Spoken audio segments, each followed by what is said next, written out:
Tidak ada balasan dari kesabaran kecuali berita gembira. Nggak ada balasan dari kesabaran kecuali keajaiban. Nggak ada balasan dan kesudahan dari kesabaran kecuali kemenangan. Dan nggak ada yang lain. Tidak ada kesabaran menjadi penyesalan, kesabaran menjadi kerugian, kesabaran kecelakaan. Itu bukan pasangannya. Nggak kayak gitu sunatullahnya, itu disilar. Sunatullahnya pohon sabar hanya berbuah keberuntungan, kebahagiaan, keajaiban, pertolongan, apalagi kebaikan-kebaikan. Itulah buah dari pohon sabar. Jadi pohon apa yang kita tanam, maka buah itulah yang akan kita petik. Gak mungkin kita nanam pohon sabar kemudian yang muncul buah yang pahit dan beracun. Gak mungkin. Kebalik itu. Itu yang kita bangun di hati kita. Wabashiris sabirin. Ketika Allah menempatkan kita dalam satu situasi yang sulit, yang sampai bikin kita kehabisan ide nih gimana cara keluar dari situasi ini, itu berarti Allah lagi ngasih kita kesempatan masuk dalam sebuah situasi yang tidak ada yang bisa nolong kita kecuali Allah. Allah pengen nolong sendiri. Dan pertolongan Allah itu ajaib. Tapi kalau Allah tempatkan kita dalam sebuah situasi yang kita masih berpikir dan menemukan beberapa jalan walaupun belum pasti bisa, berarti kita masih diberikan kesempatan yang nolong kita itu makhluk. Oh, minta tolong ke si fulan, minta tolong ke si fulan. Tapi begitu kita mentok, kenapa ya kok berat banget nih masalah saya? Berarti Allah lagi menempatkan kita di sebuah situasi yang Allah sendiri yang akan menolong kita. Kalau kita yakin nih, udah berserah diri sama Allah, gimana cara Allah nolong kita? Ketika ada yang mengatakan, dia itu orang yang beriman, dia itu orang soleh, kok dia nggak ditolong? Dia ditolong, kita yang nggak tahu dia ditolong. Apa bentuk pertolongannya? Allah ngasih kita pertolongan pertama, kemudian baru pertolongan yang berikutnya. Pertolongan pertama apa? Pertolongan pertama dari Allah kepada hambanya ketika mereka punya masalah adalah Allah tolong hatinya. Dikuatkan kesabarannya, itu pertolongan pertama. Gak langsung drop off, gak. Dikuatkan kesabaran dia. Sehingga walaupun dia tetap mendapatkan ujian itu, hatinya tetap tenang. Dia tetap kuat, dia tetap tabah, dia tetap sabar. Itulah pertolongan paling ajaib yang Allah berikan kepada hambanya. Ternyata kadang Allah menolong seseorang itu bukan dengan mencabut masalahnya. Yang lebih hebat lagi, Allah menolong seseorang dalam masalah dengan cara menguatkan hatinya dalam menghadapi masalah. Masalahnya gak diangkat sama Allah, tapi hatinya dikuatkan. Sehingga dia tidak pernah mengeluh, gak pernah berputus asa, gak pernah menjadi orang yang lemah, kemudian pundung kepada Allah, enggak. Berarti Allah sudah menolong hatinya. Dan buat dia, itu kadang lebih baik daripada kita yang hanya menonton dari luar. Ada satu lagi dosa terakhir yang paling disukai oleh iblis. Setelah dosa membunuh, setelah dosa permusuhan, setelah dosa zina, setelah dosa syirik, ada satu lagi dosa yang paling disukai oleh iblis. Tahukah kita dosa apa? Dosa durhaka kepada orang tua. Kadang-kadang bukan karena kita pengen dipuji orang, tapi kita nggak rela diremehin orang. Itu yang bikin kita ria kan? Bukan karena kita pengen dielu-elukan, dipuji, dapat banyak like, dipuja-puja. Bukan itu. Itu kita masih kadang-kadang bisa ngerem. Tapi kita nggak sanggup bertahan, nggak bisa sabar kalau diremehin orang. Akhirnya kita bocorin juga kebaikan kita. Habis. Diremehin suami, diremehin pasangan, diremehin orang tua, diremehin mertua, diremehin teman-teman, segala macam. Diremehin tetangga. Kita bukan pengen dipuji dan dipuja oleh orang lain, tapi kita nggak tahan kalau diremehin. Keluar juga tuh. Siapa yang selama ini yang melakukan ini? Siapa yang bantu kamu? Siapa? Keluar semua. Satu persatu yang kita sebutkan, satu persatu berguguran dan tidak ada nilainya di mata Allah. Sabarkah kita ketika diremehkan oleh orang lain untuk tetap menjaga rahasia amal kita antara kita berdua aja dengan Allah? Itulah ujian ikhlas. Kalimat alam yajidka yatiman fa'awa itu adalah kalimat pembuktian. Seolah-olah Allah ngomong ke kita tuh gini, kamu gak ingat dulu ketika kamu pernah gini, siapa yang nolong kamu? Emangnya kamu gak ingat dulu ketika kamu pernah terpuruk, siapa yang buat kamu bisa survive? Ketika kamu hampir celaka, siapa yang menyelamatkan kamu? Ketika kamu gini, siapa yang menolong kamu dan seterusnya. Allah pengen ngingetin kita. Kita tuh awalnya gak punya apa-apa, bukan siapa-siapa, gak bermodalkan apapun. Allah yang fa'awa, fahada, fa'agna, itu terjadi kepada kehidupan kita masing-masing. Siapapun boleh meninggalkan kita, tapi Allah gak pernah ninggalin kita. Gak ada cinta yang lebih sejati dan pastinya kecuali cinta dari Allah kepada hambanya. Orang yang meninggalkan sholat berarti dia telah memutuskan hubungannya dengan Allah. Apa rasanya diputuskan? Tanpa alasan.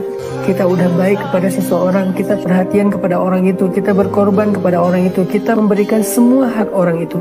Tapi tiba-tiba dia ngajak kita putus tanpa alasan. Gimana perasaan kita? Begitulah perasaan Allah ketika hambanya memutuskan hubungan dengan Allah dengan cara meninggalkan ibadah sholat. Padahal Allah selalu memberikan kebaikan dalam kehidupannya. Jangan putuskan Allah dengan meninggalkan sholat. Mudah-mudahan ketika kita menjaga sholat, Allah akan menjaga kita. Barakallah. Tahu nggak gimana caranya biar hidup kita itu diurus oleh Allah Subhanahu Wa Taala? Biar hidup kita itu dijaga oleh Allah Subhanahu Wa Taala. Caranya adalah, kata para ulama, berikan hak Allah dalam setiap nikmat yang ada dalam kehidupan kita. Ketika Allah memberikan kita nikmat harta, berikan hak Allah dalam bentuk zakat dan sedekah. Ketika Allah berikan kita nikmat kesehatan dan waktu luang, berikan hak Allah dengan 2 rakaat sholat, dengan membaca Al-Quran, dengan berzikir. Berikan hak Allah di dalam waktu kita, di dalam harta kita, di dalam kesehatan kita, di dalam keluarga kita. Cobalah selalu berpikir, apa hak Allah di dalam setiap anugerah yang sedang saya nikmati ini. Sehingga dengan demikian, Allah akan menjaga hidup kita, merawat hidup kita, dan menjamin kebaikan dunia dan akhirat untuk kita. Bercanda mah untuk menghilangkan sedih. Bercanda mah untuk menghilangkan stres. Bercanda supaya dapat energi baru kan? Ternyata ada yang lebih efektif daripada bercanda kalau kita pengen semangat lagi. Apa yang lebih efektif? Menangis. Menangis itu, menitikkan air mata itu lebih powerful daripada tertawa. Cuman kita sering memilih tertawa daripada menangis. Sama kayak orang lebih senang minum kopi walaupun minum kopi itu boleh daripada minum air putih. Perbanyaklah menangis, karena menangis itu air mata kita menggugurkan dosa dan membersihkan hati yang kotor. Kalau Allah bilang, "May yuridillahu bihi khairan", Allah kalau pengen ngasih hadiah kepada seorang hamba, Allah kalau pengen ngasih kejutan kepada seorang hamba, yusib, Allah kasih dia ujian sedikit aja. Walanabluwannakum bisyai', sedikit, bisyai'in minal khawf wal ju' wa naqsim minal amwal wal anfus wal thamarat wa basyiris sabirin. Kami uji sedikit aja dengan rasa lapar, dengan rasa takut, dengan sedikit kekurangan ini dan itu, sedikit. Tapi wabasyiris sabirin, sampaikan kejutan kepada orang yang bersabar. Kalau seorang hamba beristighfar, Allah itu nggak ngelihat dosa yang masa lalunya, Allah ngelihat istighfarnya. Coba. Dan istighfar kita itu, kalau benar-benar tulus dari hati, 1 kali doang kita ngucapin istighfar, itu cukup untuk menghapus semua dosa kita yang memenuhi langit dan bumi loh. Jadi kalau orang sering-sering beristighfar itu bukan karena istighfarnya kurang untuk bisa menggugurkan dosa, nggak kurang. Istighfar sekali, dosanya memenuhi langit dan bumi, itu dosa habis, 0, zong langsung. Terus ngapain kita harus sering-sering istighfar? Seseorang itu memperbanyak istighfar bukan karena satu istighfar itu kurang, tapi karena dosa kita itu terulang terus, berulang kali. Maka istighfar lagi, dosa lagi, istighfar lagi, dosa lagi kan? Bukan berarti kalau kita istighfar kurang dari 100, berarti dosa kita belum dihapus. Enggak, sekali doang kalau itu berasal dari hati, Allah hapus. Maka jangan bosan untuk beristighfar kepada Allah, karena Allah itu nggak pernah bosan untuk mengampuni dosa kita. Allah nggak pernah bosan untuk ngasih kita taubat, menerima taubat kita. Allah nggak pernah bosan untuk mendengar ucapan Astaghfirullahaladzim walaupun sehari 1000 kali setelah 1000 kali berbuat dosa. Istidraj itu Allah udah sampai ke tahap ngebiarin dia. Dan ini adalah paling bahaya dalam hidup seorang hamba, ketika dia dicuekin sama Allah. Kalau Allah masih perhatian sama dia, ketika dia salah, Allah tegur. Ketika dia salah, Allah kasih kesempatan. Ketika dia salah, Allah kasih ujian. Supaya apa? Supaya dia insaf, terus dia balik kepada Allah SWT.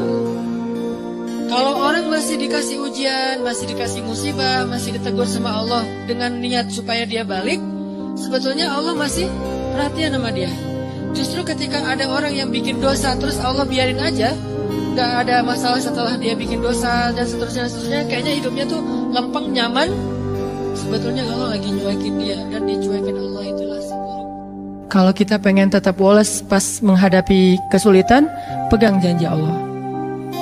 Makin kita kuat pegang janji Allah, diuji, kita makin pasrah sama Allah. Ya Allah, saya kan yakin sama Engkau memegang janjimu. Ketika diuji, saya berharapnya balasan dari Allah, pertolongan dari Allah. Ketika kita pegang janji Allah, ada sesuatu yang kita tunggu di dalam kesulitan hidup kita, sehingga buat kita selalu punya harapan. Tapi kalau kita nggak pegang janji Allah, kita nggak nunggu apa-apa kecuali mengeluhkan keadaan kita, dan itu bikin kita lemah.